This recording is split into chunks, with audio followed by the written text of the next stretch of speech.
The Tale of the Squirrel and the Little Mouse. Affirmation: I like being myself. In a sun-dappled forest where golden light danced through green leaves and birds sang their cheerful melodies, two little creatures were born not far from one another, a tiny squirrel and a small mouse. From the moment they opened their eyes, their paths crossed, and so began a friendship unlike any other. From the very first day, the squirrel and the mouse became inseparable. They played together, shared meals, and built tiny forts out of sticks and moss beneath the trees. The forest was their playground and their classroom. The squirrel was an acrobat. He leaped from branch to branch with such grace that the leaves barely rustled beneath him. He loved being up high, where the wind kissed his fur and the view stretched far beyond the treetops. He even dared to do flips in the air and laughed joyfully each time he landed safely. The mouse, on the other hand, had a nose like no other. He was the best food finder in the forest. Mushrooms, berries, seeds. He always found the tastiest, ripest, and juiciest ones. He knew which plants helped you heal and which ones were good for your tummy. He was a quiet explorer, always close to the ground, always noticing the little details others missed.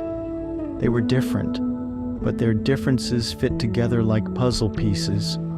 One taught the other, and the other taught back. The squirrel showed the mouse how to climb small tree trunks and balance on low branches. The mouse shared his secrets for finding the softest moss for bedding and the hidden spots where strawberries grew wild. They laughed, they learned, they felt proud of who they were and of each other. Who would you teach if you were their friend? Here you might ask your child what special things they could share. One afternoon, as clouds rolled across the sky and a hush fell over the forest, a shadow appeared on a high branch.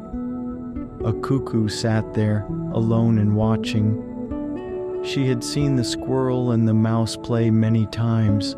She didn't join in, she never did.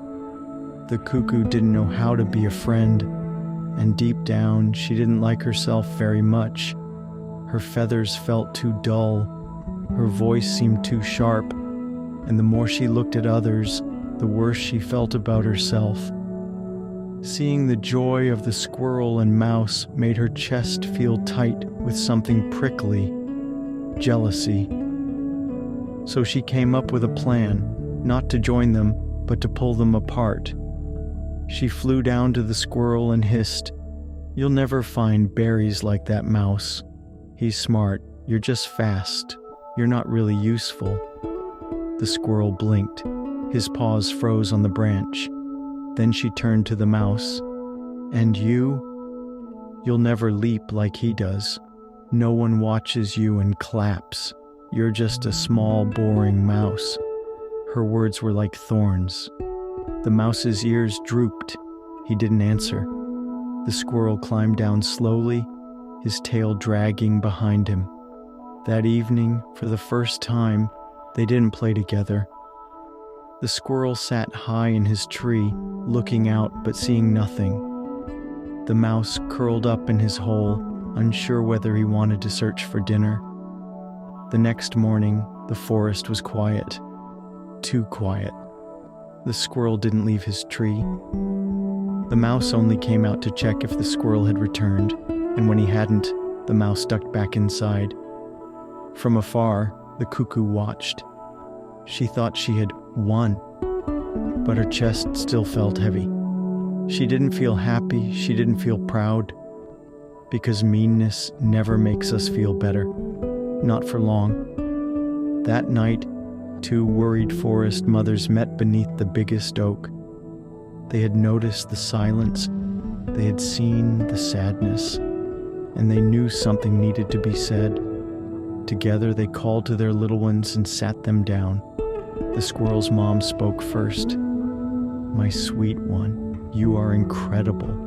You leap through trees like the wind itself. That is your gift, your spark. You don't need to be like anyone else to be special. Then the mouse's mom added, "And you, my little explorer, you find the treasures of the forest that feed us all.